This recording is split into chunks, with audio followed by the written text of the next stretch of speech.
Buenas noches, bienvenidos a Encuentro Económico con Julio Villagrán. Hoy un nuevo domingo, un nuevo programa. Queremos siempre estar pendientes de las cosas que a ustedes les interesan en casa conocer. Hoy vamos a hablar de un tema interesante. Vamos a hablar sobre los cambios sociales en El Salvador. Ese es el tema que tenemos para ustedes esta noche. He invitado, creo yo, a una de las personas, a una de las voces más calificadas en este tema. Es el director de la Escuela de Ciencias Sociales de la Universidad del Salvador. Quiero presentarles al maestro René Martínez Pineda, que nos acompaña esta noche. Gracias por aceptar esta invitación, René. El país siempre necesita una opinión de los académicos, de la gente que está formando tantos profesionales en la Universidad del Salvador, en otras universidades, y esta noche nos corresponde pues tenerte a ti aquí en este programa para que hablemos de los cambios sociales del país. Buenas noches. Buenas noches, Julio. Al contrario, el agradecido soy yo. Y vamos a ver qué luces podemos dar en torno a la temática de los cambios sociales, los problemas sociales. Bueno, gracias a todos ustedes en casa por quedarse con nosotros. Quiero contarles que René Martínez Pineda es máster en educación universitaria, es licenciado en sociología de la Universidad del Salvador, tiene un posgrado latinoamericano en demografía con subsede en Costa Rica y Chile, un diplomado en educación superior, un curso intensivo de seguridad social para los sectores pobres en Berlín, Alemania, en el 2003. Él, como decíamos, es director de la Escuela de Ciencias Sociales desde el 2011 al 2015 y de 2015 hasta el 2019. Fundador del movimiento de profesionales de la UES, MProUES, miembro de la Junta Directiva, también de la Asociación Latinoamericana de Sociología, ALAS, del 2007 al 2009. También ponente internacional sobre temas de sociología en Cuba, Alemania, México, Brasil, Chile, Guatemala, Honduras, Argentina y Nicaragua. Tiene 5 libros publicados. El primero de ellos fue Cuentos Descompartimentados, que tiene una mención de honor en los Juegos Florales de San Salvador en el año 2000. También tiene Sociología y otros demonios. El tercer libro es 15 cuentos sociológicos. Luego tiene Sociedad Civil y Movimientos Sociales en coautoría con Héctor Zamur de la UCA. También René Martínez Pineda tiene Paquete didáctico de métodos y técnicas de investigación de la UTEC. Es un columnista semanal del periódico Colatino, hablando sobre sociología y otros demonios, con 817 artículos publicados en este periódico. Ganador de los Juegos Florales de Zacatecoluca en la rama Premio Nacional de Ensayo del año 2000. Y además tiene una mención de honor en los Juegos Florales de San Salvador en el 2000 en la rama de cuento, a publicar en el 2017 La cultura política salvadoreña. Es parte del currículum de nuestro invitado de esta noche, con quien vamos a platicar sobre los cambios sociales en El Salvador. Así es que esperamos que se queden con nosotros. Recuerden a todos aquellos que están en Radio La Clave 92.1 FM, a todos aquellos que nos siguen a través de las redes sociales, en Facebook como Encuentro Económico, en Twitter como @encuentro_e, y en el canal de YouTube pueden encontrar todos los programas que aquí estamos realizando. Un saludo especial para todos aquellos que desde Estados Unidos se reportan, amigos que también se agrupan para poder ver Encuentro Económico todos los domingos, y otros que se lo pierden el domingo, lo ven el día jueves en su retransmisión. Ya regresamos. Vamos a platicar sobre los cambios sociales en el país. Quédense con nosotros.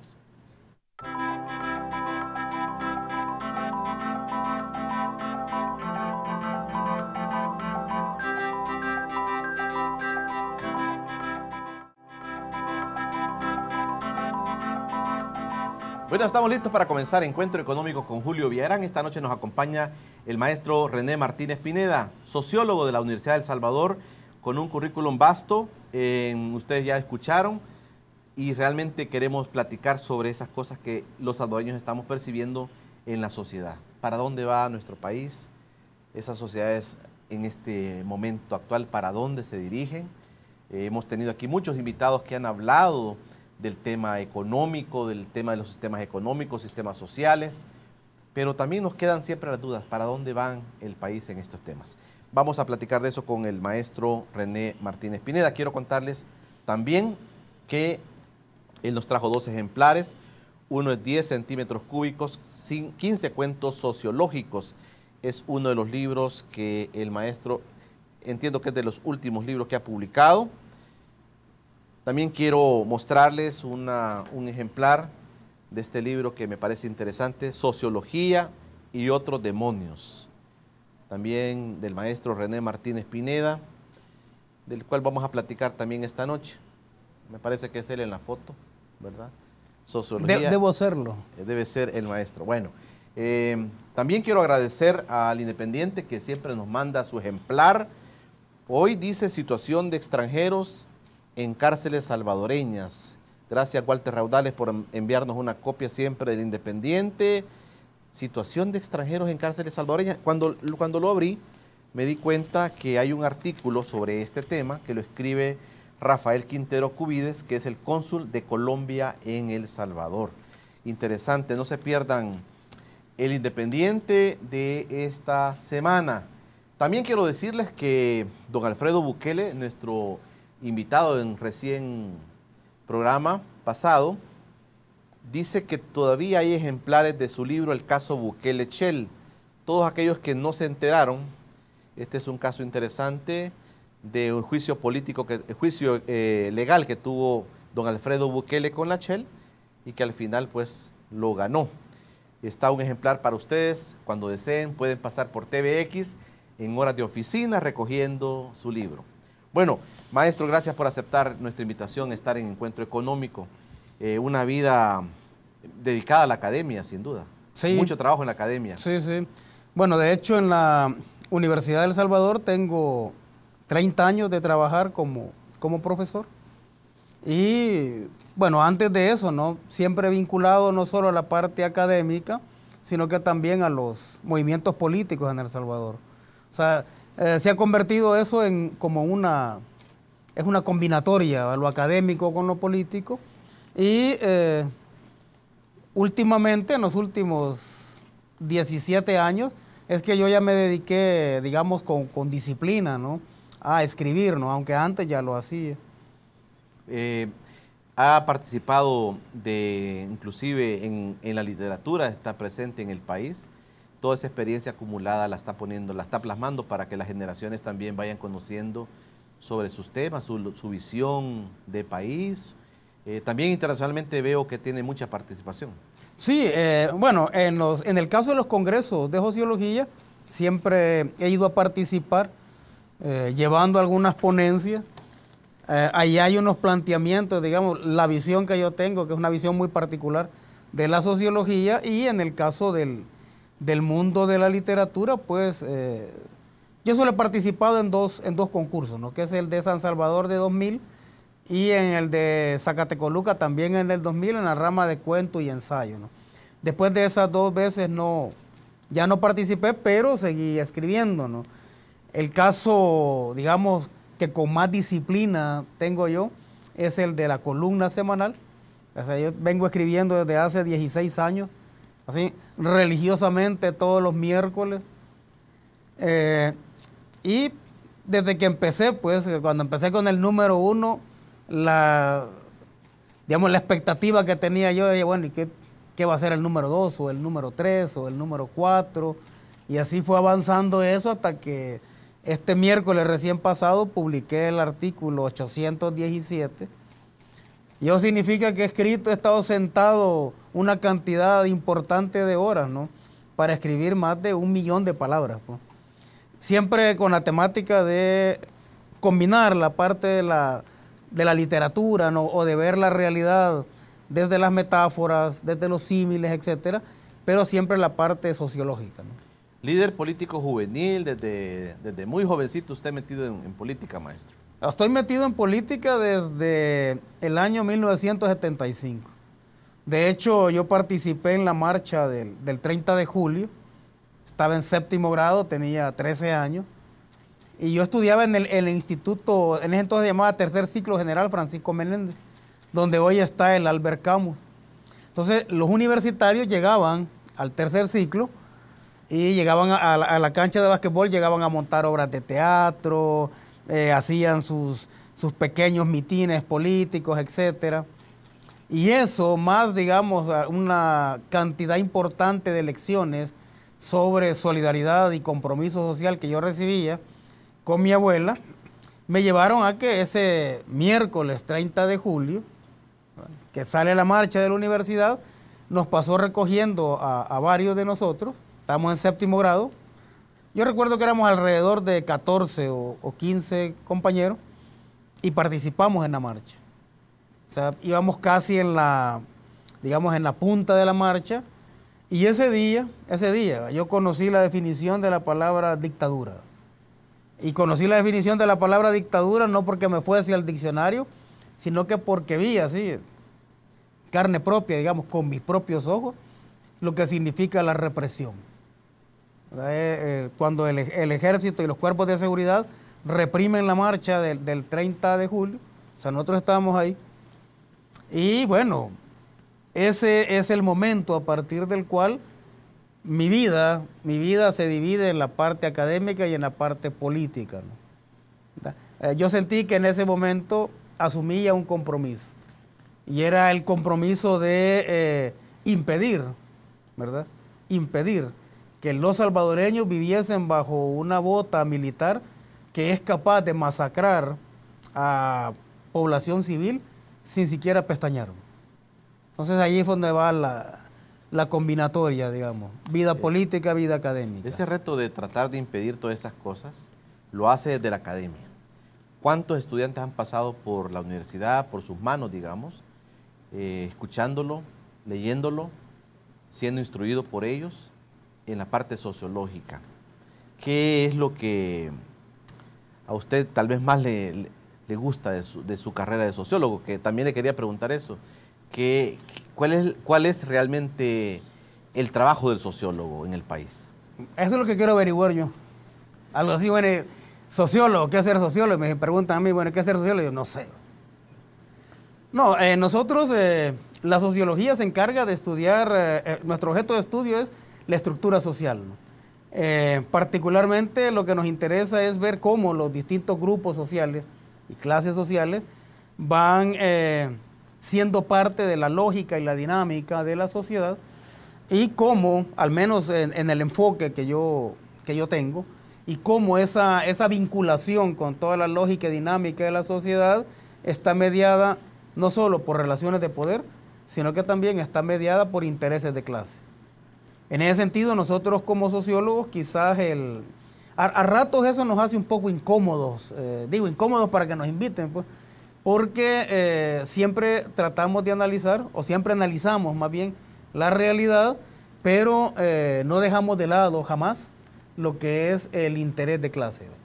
O sea, nosotros estamos claros de que en una sociedad como la nuestra, cualquier decisión que se tome, no importa si es una decisión cultural, política, económica, académica incluso, hay intereses de clase de por medio.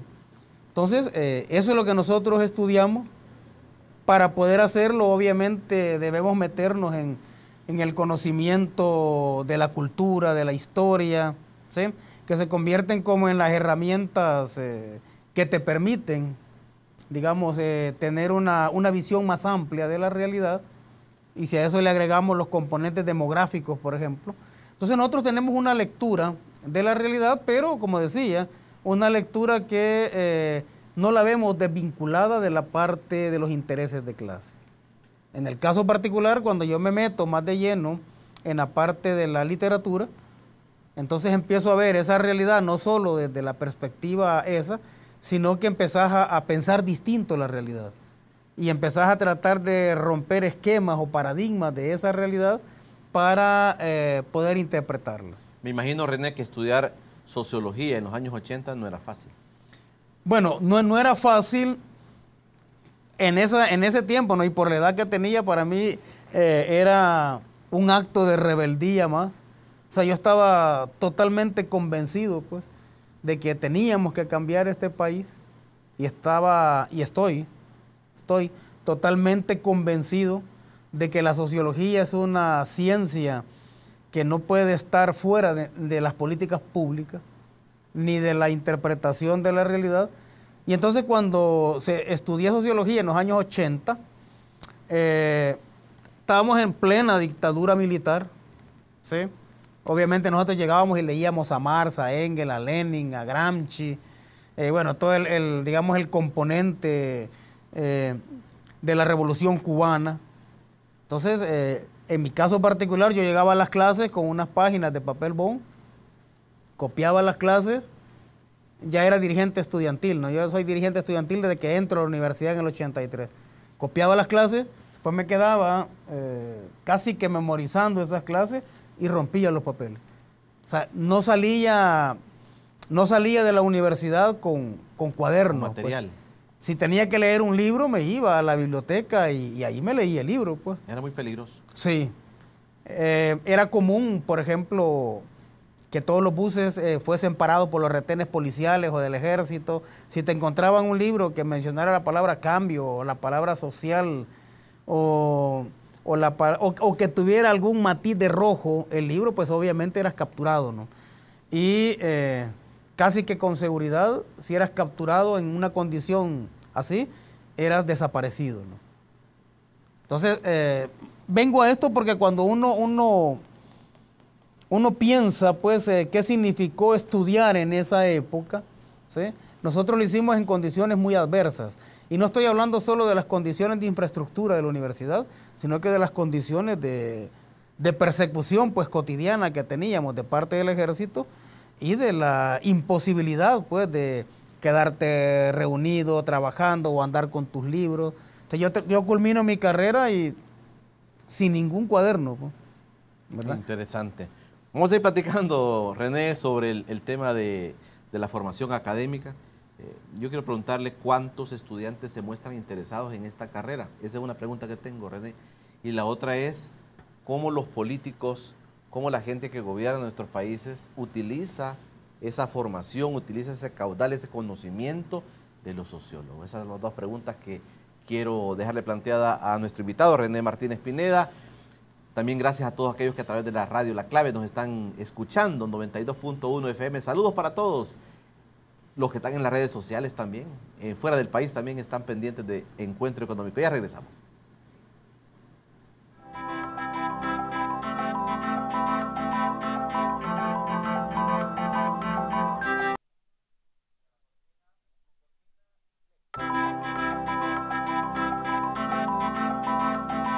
Estamos nuevamente en Encuentro Económico con Julio Villagrán. Gracias por quedarse con nosotros. Gracias a todos aquellos que a través de Radio La Clave 92.1 FM nos siguen en su Encuentro Económico, platicando hoy con el maestro René Martínez Pineda, sociólogo de la Universidad de El Salvador, es director de la Escuela de Ciencias Sociales. Estábamos hablando un poquito sobre su formación, una formación que no fue nada fácil, una formación en los 80 que era muy, muy difícil. Estamos en plena guerra. Bueno, el país vivía un conflicto fuerte que llegó hasta la Universidad Nacional, tanto que sufrió la Universidad Nacional. Y tú estabas ahí, René. Sí, bueno, fueron tiempos muy difíciles, pero también fascinantes. O sea, tener la oportunidad de ser un constructor de la historia. O sea, no solo ser un lector o un sufriente, como dice Galeano, ¿va? No solo ser un sufriente o un sufridor de la historia, sino que muchos de nosotros asumimos el reto y nos guardamos el miedo, ¿va? Porque sí teníamos miedo, ¿no? Y nos guardamos el miedo para convertirnos en constructores de la historia. Y entonces eso casaba a la perfección con la formación que yo estaba recibiendo, porque estaba metido en la parte de la lucha revolucionaria y estaba estudiando sociología, pues. Y con tal vehemencia, digamos, ¿no? Porque a mí un profesor cuando estaba en 5º grado me dijo, si algo vale la pena hacerse bien, me decía. Entonces, con tanta vehemencia me meto en la lucha política, me meto también en la lucha, digamos, estudiantil, como dirigente estudiantil y en la parte académica. Y solo para plantearte un dato de esa vehemencia que teníamos, ¿no? Por cambiar la vida y por estudiar, que a mí, en mi trabajo, digamos, en mi labor clandestina, me llevan el manifiesto del Partido Comunista para que lo leyera. O sea, tenía 2 noches para leerlo y regresarlo. Obviamente iba muy camuflajeado el libro. Me gustó tanto cuando lo leí que sin respirar lo leí. Y como no tenía acceso, y ni creo que hubiera, no estoy seguro, fotocopiadora, agarré un cuaderno y empecé a copiar a mano todo el manifiesto del Partido Comunista. Entonces digamos que es ahí donde con Marx yo tengo o asumo conciencia, ¿no? Entonces ya no solo es una lucha en la que te metes, digamos, porque estás convencido o porque sos un sufriente, digamos, de la problemática social, sino que empezás a tener todo un basamento teórico que te permite afirmar que estás en lo correcto, ¿no? Yo te quiero preguntar algo. Puede ser difícil, o puede ser fácil. En la Universidad Nacional no se formaban personas para que fueran comunistas o fueran socialistas. La Universidad Nacional es es mucho más amplio que todo eso. Sí. Tú estás hablando de una parte de formación.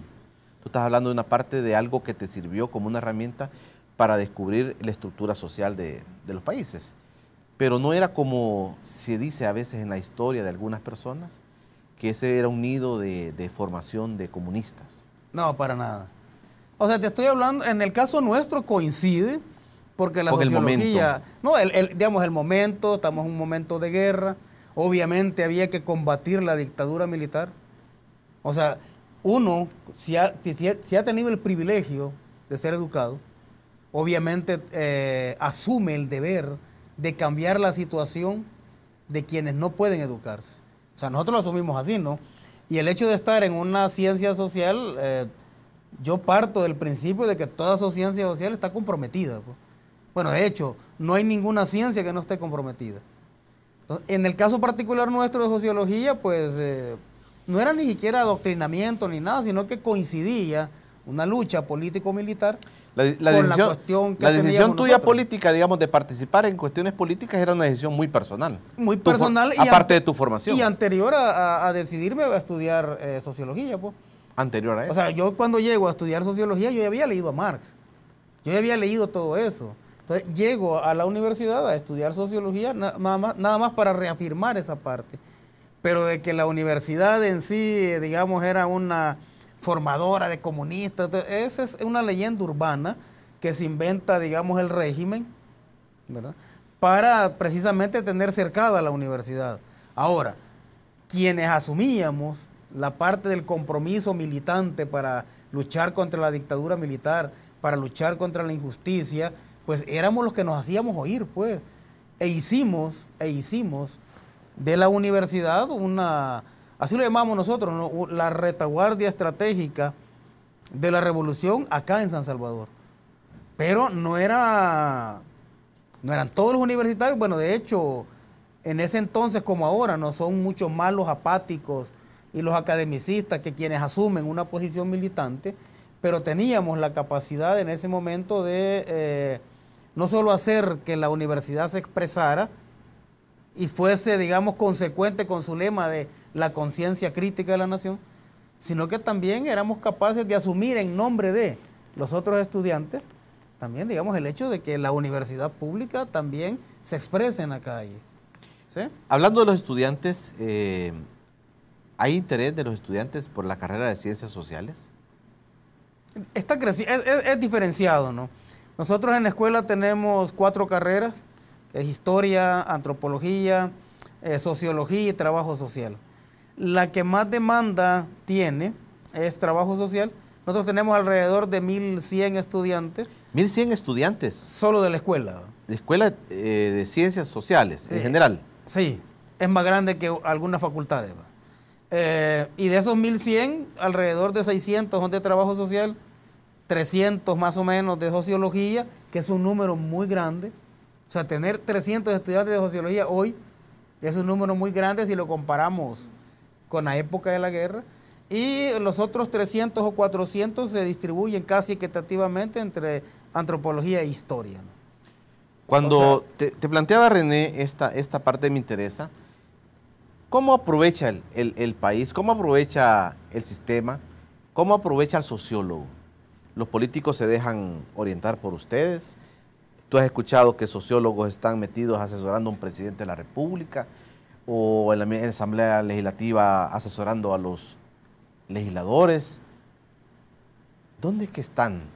Y si es que la sociedad los está tomando en cuenta. No nos está tomando en cuenta. Bueno, de hecho, no solo los sociólogos, ¿no?, sino que todos los científicos sociales deberían formar parte o ser referentes de las políticas públicas.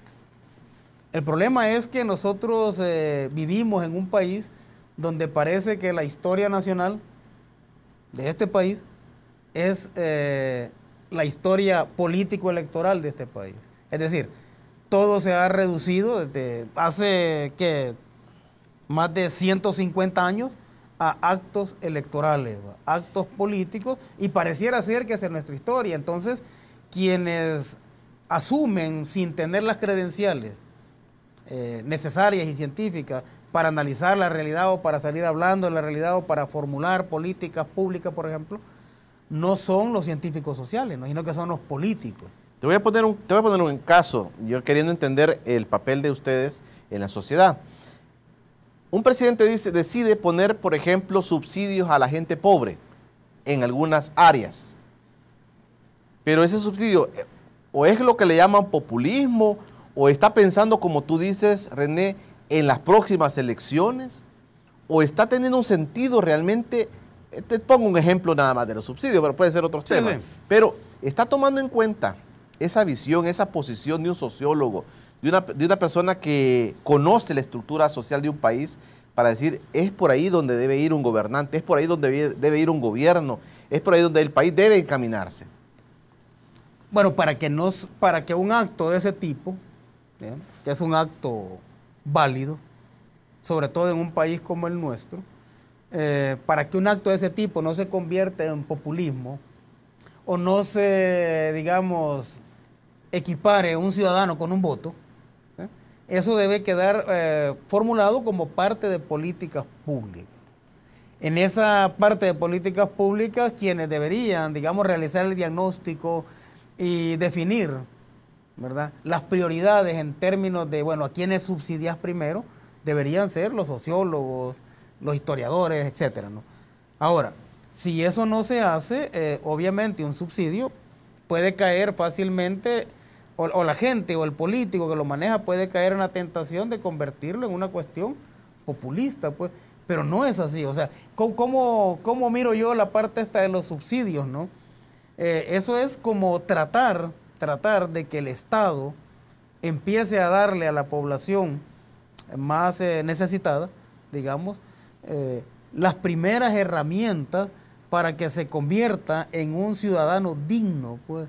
O sea, nosotros vivimos la sociedad capitalista en este momento es una sociedad que solo en los últimos 10 años ha producido muchísimas más cosas que toda la historia de la humanidad junta. Y sin embargo, ¿sí?, cada vez la distancia entre los ricos y los pobres es mayor. Cada vez, digamos, la condición que nos aleja de poder o de que la mayor parte de la población goce de todos esos adelantos que se tienen, ¿no?, de todas esas cosas provechosas que se hacen, cada vez es más difícil. Yo siempre, René, pienso en lo siguiente, te lo voy a manifestar. Estoy frente a un académico, una persona que tiene mucha escuela, que es parte de la formación de muchos profesionales en el país, y yo quiero aprovechar para preguntarle, uno se imagina que cuando un gobierno nuevo llega al poder en nuestro país, se va a remitir a las academias, se va a remitir a las universidades, va a buscar entre ellos, entre los mejores salvadoreños, la visión, la colaboración, no necesariamente que le den un trabajo, pero oír una opinión. Por ejemplo, a ti te han visitado del gobierno para preguntarte sobre cosas de alguna opinión tuya sobre el tema de la estructura social del país. Estuve trabajando, digamos, colaborando un poco con el Ministerio de Educación. De hecho, formulamos ahí un diplomado en prevención de la violencia. Yo estaba pensando en que fuese un diplomado que se le impartiera a los profesores de los centros escolares que están en las zonas más conflictivas y que después de eso los convirtiera a ellos en técnicos en prevención de la violencia.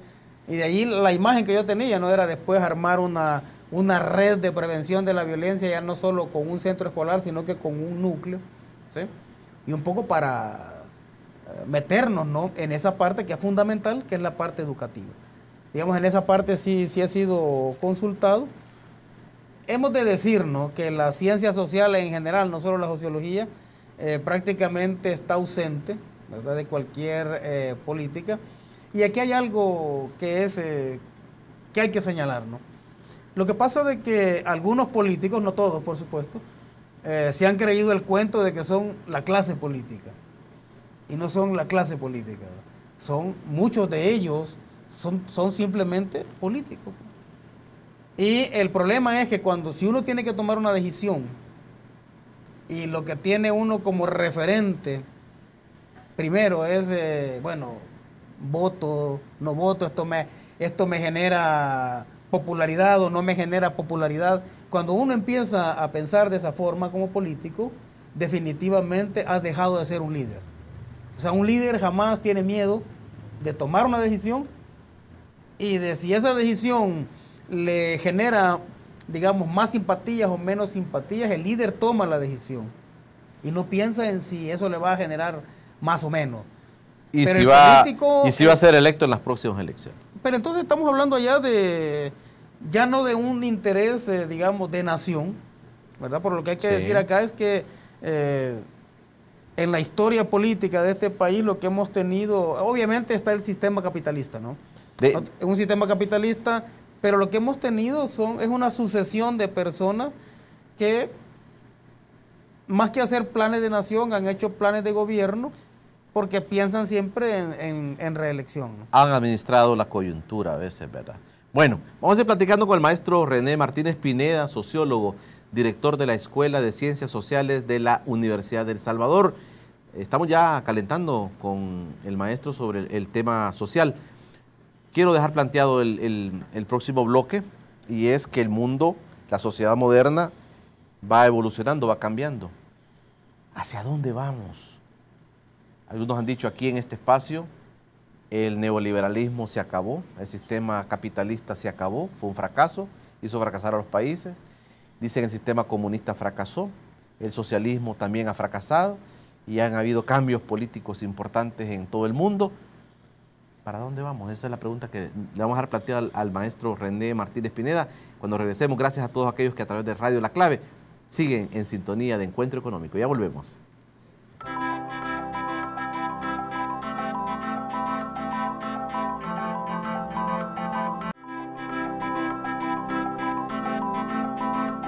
Buenas noches, sea bienvenido a un micronoticiero más gracias a dinero.com.sb. Este es el último micronoticiero del mes de octubre y para mí es un placer informarle sobre el acontecer económico, financiero y empresarial de El Salvador. Empezamos.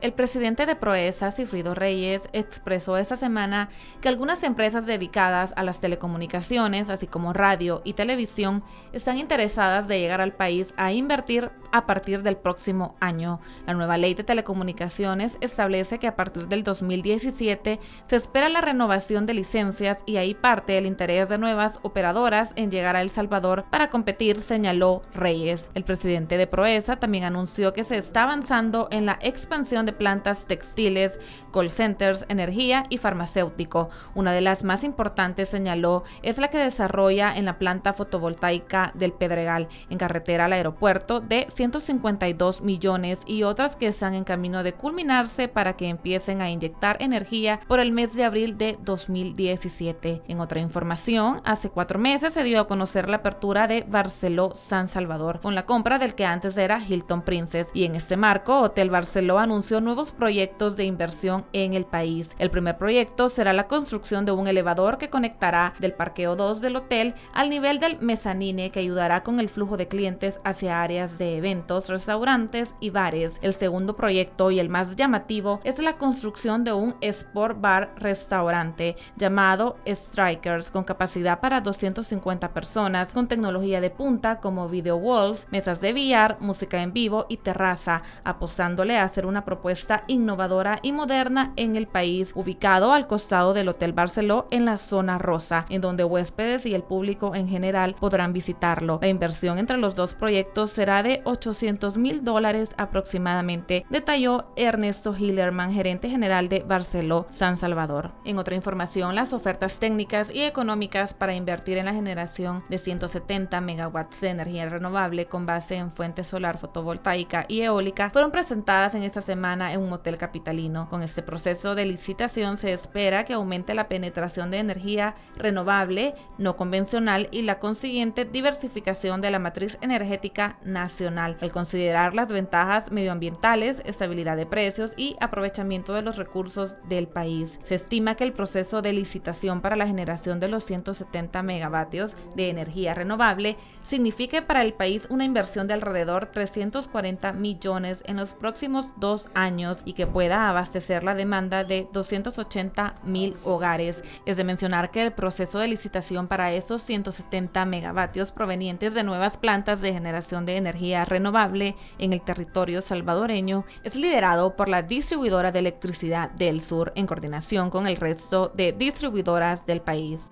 Bueno, y es así como finalizamos un bloque más gracias a dinero.com.sb. Esas fueron algunas de las noticias más relevantes de la semana, pero claro, usted puede ver el detalle de ellas y de otra información relevante en dinero.com.sb. De igual forma, si quiere estar informado al instante, lo invito a que nos visite en las redes sociales como dinero.com.sb para que usted esté informado del acontecer económico, financiero y empresarial de El Salvador. Por mi parte ha sido todo, pero siga con Encuentro Económico, por supuesto, con Julio Villagrán. Buenas noches. Gracias, Alejandra Rochac, por tu informe por cortesía de dinero.com.sb. Siempre, Alejandra, dándole a las notas económicas más importantes del país y también esas notas internacionales sobre economía. Un saludo para todo el equipo de dinero.com.sb.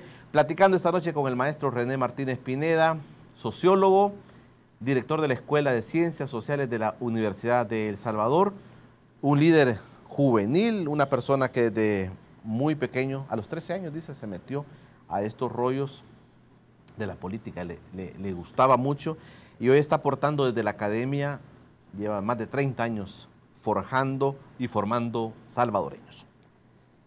¿Para dónde va el mundo, René? La sociedad moderna en los últimos siglos le llama a la gente, estamos en tiempos modernos, pero a nivel económico, a nivel cultural, tú mencionabas el nivel demográfico, a nivel político, el mundo va evolucionando. Han habido momentos importantes en la historia. Yo apenas leía un artículo tuyo sobre el tema de la independencia y era hace 2 años, creo yo, 193 años de independencia y tú haces un recuento del comportamiento cultural, político, económico de los salvadoreños, pero los salvadoreños muchas veces están como hartos de escuchar politiquerías, cosas que no le dan sentido. El salvadoreño a veces apaga la televisión, René, cuando escucha a políticos que dicen lo mismo. Y en las entrevistas dicen, si uno pone todas las entrevistas, están hablando lo mismo y sí, no pasan de lo mismo. El salvadoreño de alguna manera vive cansado. Pero comencemos, René, haciendo un balance. ¿Cómo ves tú esta evolución, este cambio social en el mundo sobre estructura social?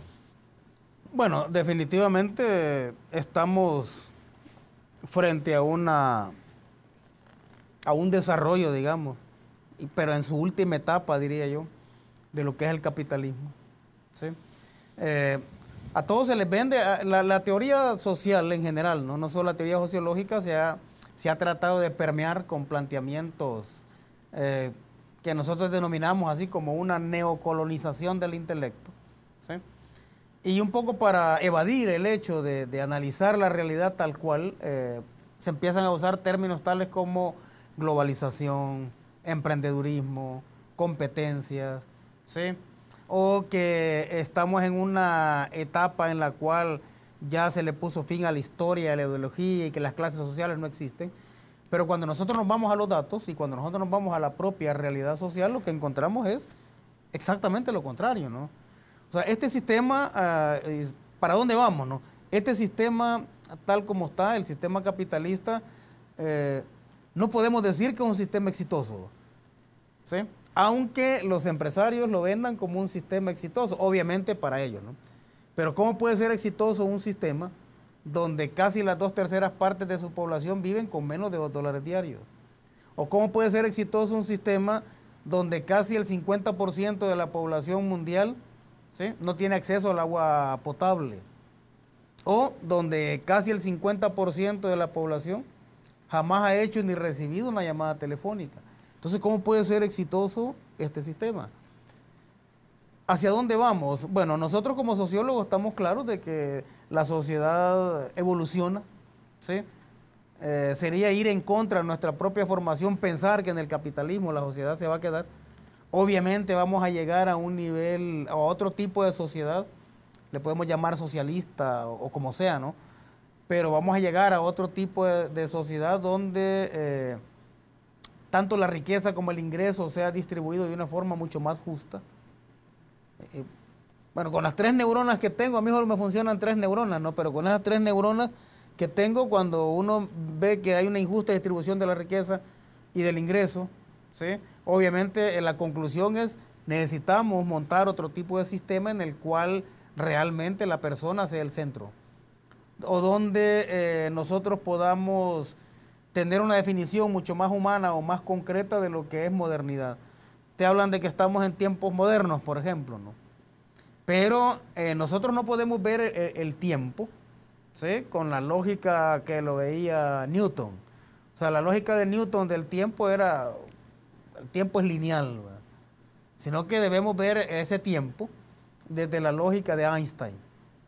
A veces muchos que estudiamos ciencias sociales no nos hemos dado cuenta de que Albert Einstein hizo un planteamiento por ahí sobre el tiempo, ¿no? Entonces nos damos cuenta, ¿sí?, de que estás hablando de la sociedad moderna o estás hablando de la vida moderna, y sin embargo, una cantidad importante de la población vive en condiciones del medioevo. Te voy a poner un ejemplo concreto. El Salvador tiene quizás de los centros comerciales mejor desarrollados de la región continental, ¿sí? Uno de ellos está aquí entre Antiguo Cucatlán y Santa Tecla, ¿no? Sí, que es de los más desarrollados. Ahí vos podés encontrar lo más moderno o lo mejor que te ofrece la tecnología. A 150 metros de ese centro comercial que te ofrece lo mejor que la tecnología tiene, a 150 metros está una comunidad que se llama La Cuchilla. En esa comunidad, La Cuchilla, para la mayoría de la gente que vive ahí, no se ha inventado el agua potable, no se ha inventado la energía eléctrica, no conocen los zapatos, ¿sí?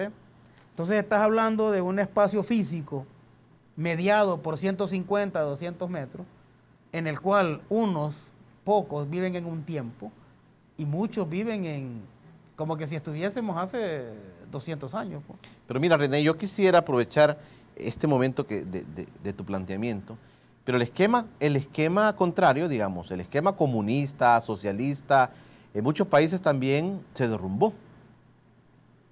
O sea, por eso un poco la inquietud. O sea, ¿cuál es? Decía el Chino Flores, el diputado Chino Flores decía acá que en China existe una economía socialista de mercado. Yo le preguntaba, ¿y qué es eso? Contame, ¿verdad? Y muchos dijeron, es que tiene que ser la fusión. Y muchos invitados en este programa han dicho, los modelos que hemos tenido, llámese capitalismo, llámese socialismo o comunismo, han fracasado en el mundo. Y el mundo se prepara, dijeron algunos economistas acá, a buscar un modelo que sea el modelo de este momento. Pero igual, te pregunto, el socialismo, el comunismo, también se derrumbó.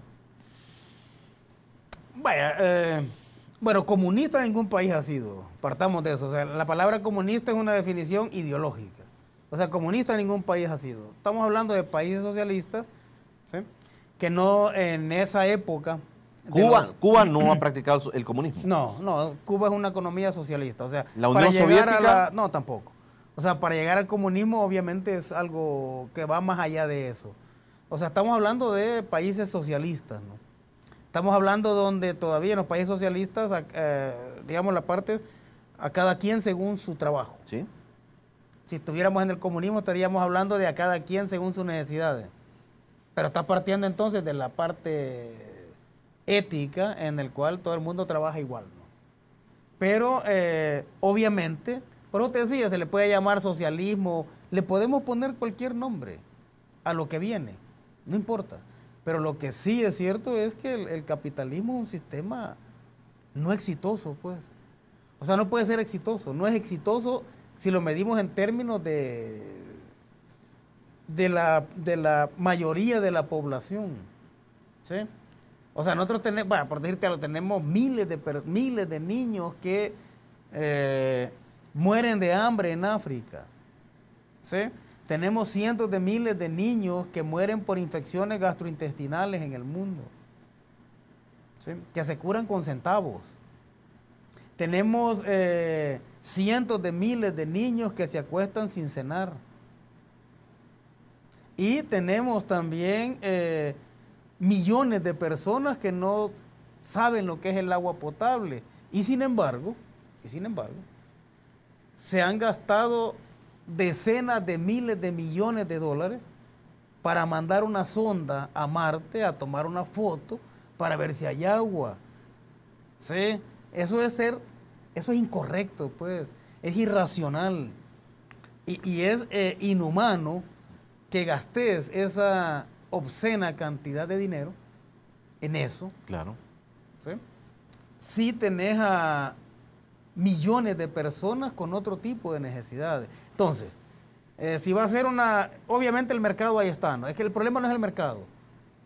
Porque dice, si se le llama una economía socialista de mercado, digamos la burguesía le quiso llamar economía social de mercado. O sea, el mercado en sí no es el problema.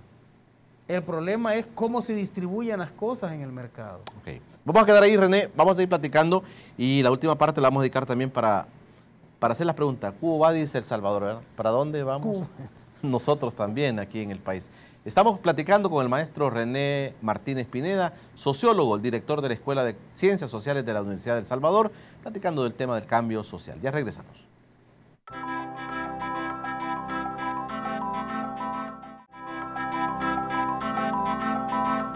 Gracias, estamos en el último bloque de Encuentro Económico. Voy a tener que decirlo otra vez. Con invitados así cuesta tanto el tiempo y no nos alcanza nunca, pero vamos a aprovechar al maestro René Martínez Pineda, sociólogo, director de la Escuela de Ciencias Sociales de la Universidad de El Salvador, con quien platicamos esta noche. Gracias a todos aquellos que a través de Radio La Clave 92.1 nos siguen y gracias a todos que también en las redes sociales están, Facebook como Encuentro Económico, Twitter como @encuentro_e y en el canal de YouTube pueden ver todos los programas que aquí estamos emitiendo. René, con el tiempo que tenemos, venimos digamos en la historia reciente del país, venimos de dictaduras militares, venimos de golpes de Estado, venimos de 20 años después de gobiernos de derecha, de gobiernos que implementaron su propio sistema. Aquí Luis Membreño nos contó un poco cómo era la evolución de cada uno de los gobiernos, desde Cristiani hasta Tony Saca. Luego vino un antes y un después. Gana un partido de izquierda, el FMLN gana las elecciones presidenciales a través de Mauricio Funes. Y tenemos hoy a un gobierno también de izquierda, como es el del profesor Sánchez Serén.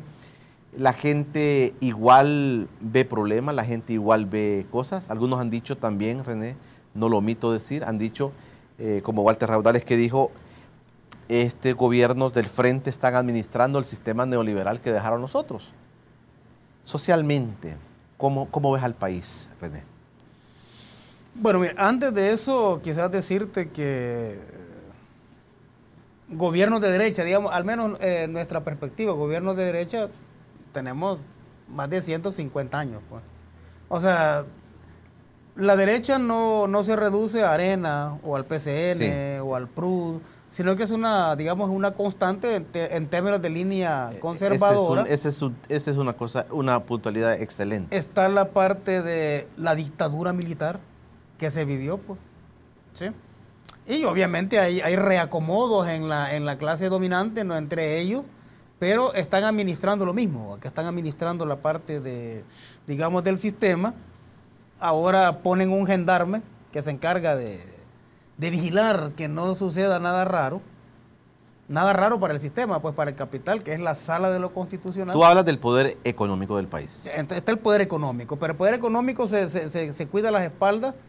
Obviamente, si te vas a la Constitución de El Salvador, pues ahí está planteado está planteado con lirismo, cuál es el sistema que está acá, y tenés una sala de lo constitucional que garantiza que eso no cambie. ¿Sí? ¿Tú lo ves así? Sí, no, así es. De hecho, así es, ¿no? O sea, si tú revisas, y ahí nos apartamos un poco del tema, pero si tú revisas todas las resoluciones de la sala de lo constitucional, tienen que ver con no tocar el sistema. Y no, tienen que ver con dejar el sistema tal cual, entonces se meten cuestiones así como del menudeo, digamos, ¿no? Del menudeo. Pero obviamente estamos hablando de un proceso. Ciertamente los gobiernos, los últimos 2 gobiernos, pues están administrando ese sistema porque no pueden hacer otra cosa que administrarlo. Es decir, vos no podés cambiar una realidad, sobre todo por la vía electoral, de la noche a la mañana.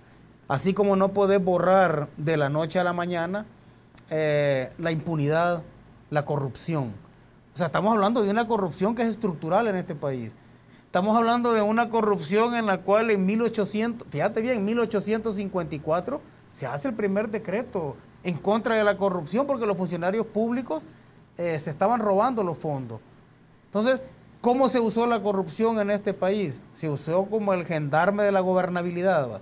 Porque fueron gobernables todos estos sistemas y aparentemente en paz durante toda la segunda mitad del siglo XIX y casi que todo el siglo XX, ¿no? Porque el gendarme de la gobernabilidad era la corrupción y era la impunidad. Eso no lo puedes cambiar de la noche a la mañana. O sea, las cosas tienen que cambiar, pero como parte de un proceso. En este caso, la derecha lo que está haciendo, cuando obviamente hay muchos problemas por resolver, hay mucha gente que no debe estar, hay muchos cambios que hay que realizar, ¿verdad? Hay muchos errores que se está cometiendo, o muchos errores que está cometiendo el gobierno, pero eso se puede, no solo se puede, sino que se debe enmendar, ¿no? Solo termino con esto. La derecha en este país está utilizando la impaciencia como un argumento político. Es decir, decirle a la gente, miren, no hay cambio ahorita, entonces vámonos de regreso a donde estamos. Eso es utilizar la impaciencia como argumento político. Y nosotros sabemos, los sociólogos, que la impaciencia jamás puede ser un argumento teórico. ¿Sí? René, esta pelea diaria, esto que nos desayunamos, almorzamos, cenamos, de este pleito político, este pleito económico, este pleito judicial, este no es un pleito entre Arena y el FMLN. Es muy reduccionista decir eso. Sí. ¿Quiénes están peleando? Es un pleito de intereses económicos, ¿sí? O sea, estamos hablando de los intereses económicos de la clase dominante y estamos hablando de todavía, ¿no?, la posibilidad de cambiar o trastocar, si vos querés, aunque sea mínimamente, esos intereses económicos. Y obviamente la clase dominante no va a dejar eso, pues. O sea, El Salvador es el país donde se tiene el salario mínimo más bajo. Fácilmente se podría incrementar ese salario mínimo, pero no se hace. Yo digo, bueno, ¿por qué no se hace? Pues obviamente porque estás tocando sus intereses, pues, ¿verdad? Y no solo son intereses económicos en esos términos, sino que también hay todo un planteamiento ideológico ahí, va, de que en la medida en que vos tengas a la gente con salarios muy bajos, su cultura política va a ser una cultura política de súbditos, pues, ¿sí? Entonces lo que tiene la población salvadoreña es una cultura política de súbditos, que no solo es manejada en términos ideológicos, sino que es manejada en términos económicos, ¿sí?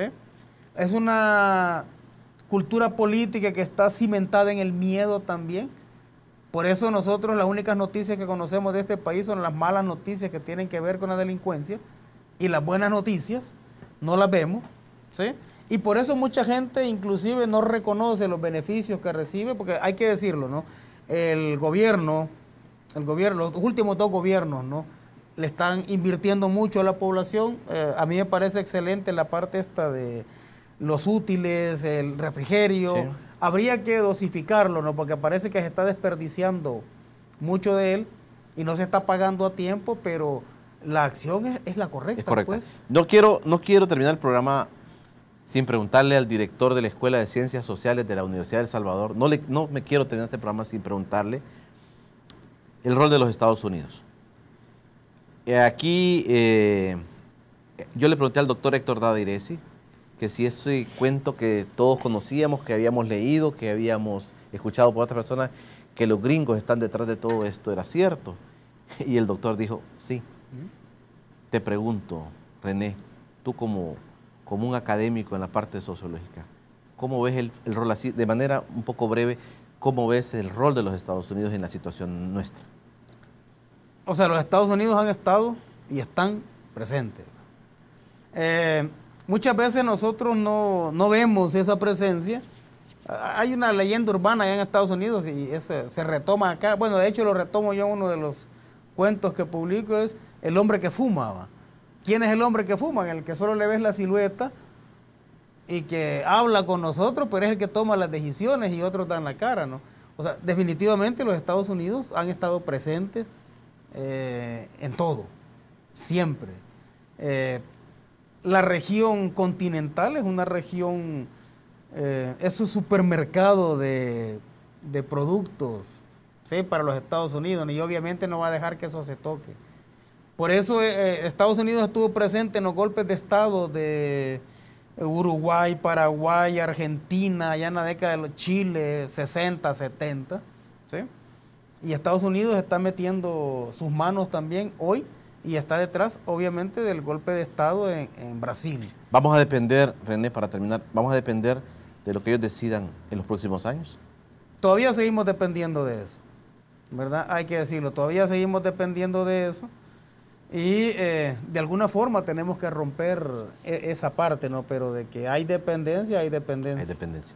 Pero no me queda más tiempo. Gracias por acompañarnos en Encuentro Económico. Tu mensaje final para el país. Bueno, no, gracias en primer lugar a ti, Julio, por invitarme a tu interesante programa. Te lo agradezco a título personal como sociólogo y sobre todo como director de la Escuela de Ciencias Sociales. Estamos tratando pues de romper brecha y de hacer sentir nuestra voz también. Bueno, gracias, René. Gracias a todos ustedes por haberse quedado con Encuentro Económico. Les quiero anunciar que la próxima semana vienen personas que están ligadas a la conmemoración del asesinato de los padres jesuitas en la UCA. Estarán con nosotros para platicarnos de la actividad que se va a desarrollar las próximas semanas aquí en el país conmemorando esa fecha. Será hasta la próxima. Buenas noches.